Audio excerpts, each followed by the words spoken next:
A very good morning, friends. So, I hope you're all doing safe and healthy. Well, in this particular month, I started off the series on IFRIC 12. And in the previous videos, I have been giving you basically a litmus test in terms of when do we decide that a particular service concession arrangement is within the scope of the IFRIC 12. But today in this particular video, I'm going to give you some concrete guidance in terms of a three-step procedure, which I have created. And that's why I call this as a KV's three-step model. And this is going to give you a concrete decision, whether a particular arrangement between a public and a private entity falls within the purview of this particular IFRIC or not. Let's find out in detail all these three steps with you. Unacademy पर Sunday के Sunday एक competition होता है और इस Sunday भी आपको एक कंपटीशन मिलेगा, कम्बैक्ट कंपटीशन। इंटरमीडिएट के जो बच्चे इसके अंदर पार्टिसिपेट कर सकते हैं और आपने करना क्या है, एक बेसिकली ऐप डाउनलोड करनी है और उसके बाद आपने संडे को 12 बजे एक लाइव टेस्ट देना है जिनमें 40 क्वेश्चंस आपसे पूछे जाएंगे इन 60 मिनट्स, जो आपके कोर्स के बेसिस पर क्वेश्चंस पूछे जाएंगे। और इस पर जब आपकी रैंक्स आएंगी तो इसके बेसिस पर आपको मिलेंगे बहुत सारे इनाम। टॉप 3 रैंकर्स को पूरे 1 साल की इंटरमीडिएट की सब्सक्रिप्शन एब्सोल्युटली स्कॉलरशिप के नाम पर फ्री दी जाएगी। जिनकी रैंक आएंगी रैंक नंबर 4 to 10, उन्हें 75% ऑफ दी सब्सक्रिप्शन स्कॉलरशिप के फॉर्म में मिलेगी। यही नहीं, जिनकी रैंक 11 to 50 आएंगी उन्हें 50% स्कॉलरशिप मिलेगी। और यही नहीं, जिनकी रैंक 51 से लेकर 200 आएंगी उन्हें भी 25% ऑफ दी स्कॉलरशिप आपको मिलेगी। तो करना क्या है, आपने बड़ा सिंपल सा काम है, ऐप डाउनलोड करनी है और उसके बाद इस डिस्क्रिप्शन बॉक्स में एक लिंक दिया है और उसके बेसिस पर संडे को 12 बजे तैयार रहिए एक लाइव टेस्ट देने के लिए। रैंक्स अचीव कीजिए और खूब सारे इनाम जीतिए, क्योंकि इसके अंदर जो पूल है वो 1 करोड़ का पूल है। तो आइए, let's crack it. Well, just to remind you that when we started off the discussion on IFRIC 12, I gave you the inputs that there is a basic litmus test. When you look at the features of a particular arrangement, and you can say that yes, apparently it seems that it is within the purview of this particular IFRIC. Now, let's come to some concrete inputs in terms of a 3-step model when you would zero down that yes, it is certainly within the purview of this IFRIC. So I would say the step number 1 is something what we can say is a control test. And even the step number 2 is supposed to be a control test, but the assessment of this control is different in terms of step number 1 and in terms of step number 2. Now, in order to understand the control test which I've taken in step 1 and step 2, I would say in step number 1, we are looking at the control, you can say, during the period of the arrangement. Now, if you look at the step number 1, I'm saying the grantor controls or regulates. Now, as the word is very clear, it controls or regulates. Now, what does he control or regulate? I would say there are 3 parameters which needs a control or a regulation. One is what services the operator provides with the infrastructure. Number 2, to whom these services are provided. And number 3, at what price.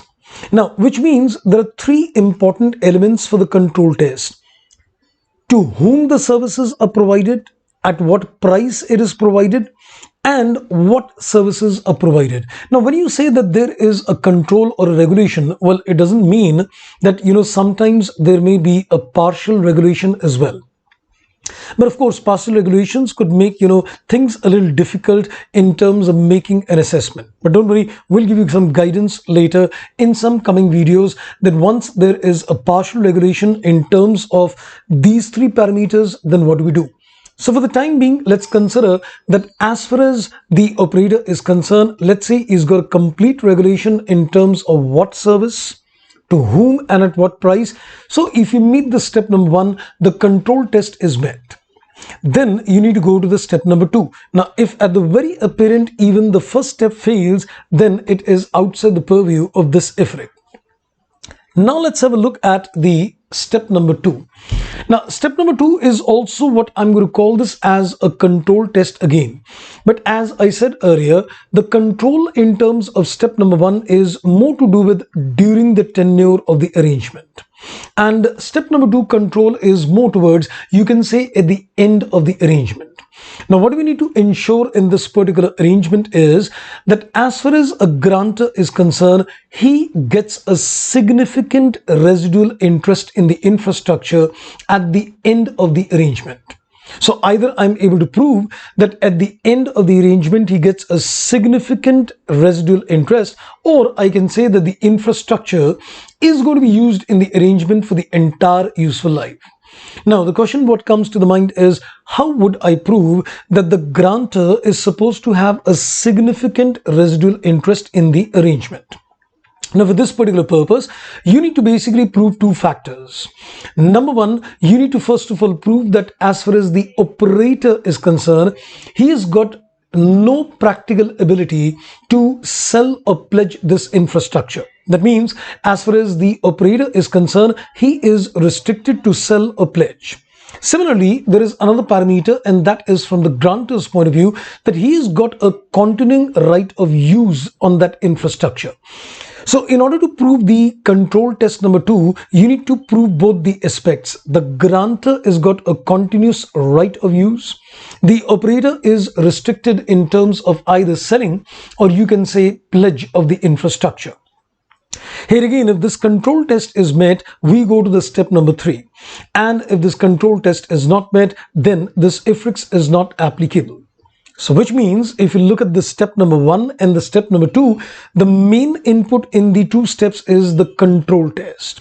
Now, if you distinguish between the step number 1 and 2, you can say the step 1 is focusing in terms of control over the arrangement. When the operator during the course of the arrangement is going to provide services to the public services, we need to ensure what services, to whom, and at what price. So the grantor has got a complete or a partial regulation in terms of that.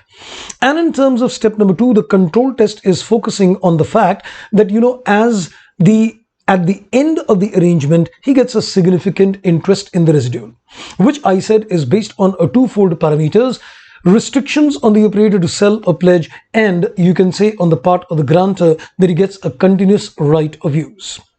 But that's not the end. Then there is a step number 3. Now, in terms of step number 3, there are a total of 2 parameters, and you need to meet any one of the 2 parameters.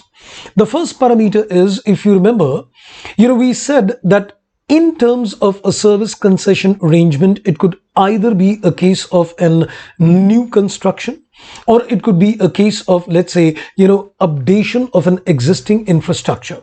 So accordingly, we will look into the parameter number 1 and 2.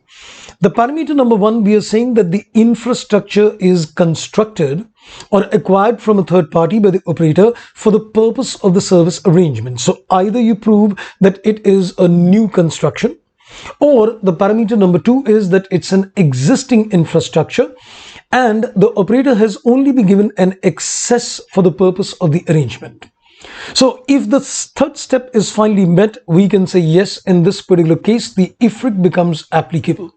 But at this particular point, we also need to take a caution that even if this ifrit 12 becomes applicable, the infrastructure which is a subject matter of this ifrit is neither to be reflected as a PPE by virtue of Ind AS 16, or it cannot be reflected as a ROU asset by virtue of Ind AS 116, because he's got only a right to access and he doesn't control that infrastructure. But if the step number 3 is not met, then of course we can say that this ifrit is not applicable. So I would say these 3 steps are the concrete steps which is going to give me a complete insight in terms of whether this particular ifrit is applicable. So to put it short, the step number 1 is a control over the period of the arrangement. Step number 2 is a control which proves the residual interest at the end of the arrangement. And the step number 3 is only to decide whether it's a case of a new infrastructure or an upgradation of an existing infrastructure. So once you meet these 3 steps, you are under the purview of this IFRIC. Now the associated questions arise that once you are under the purview of this IFRIC, then what kind of accounting is to be applied? Wait for some more interesting videos on this particular IFRIC in this particular month. Thank you for watching. Take care and goodbye.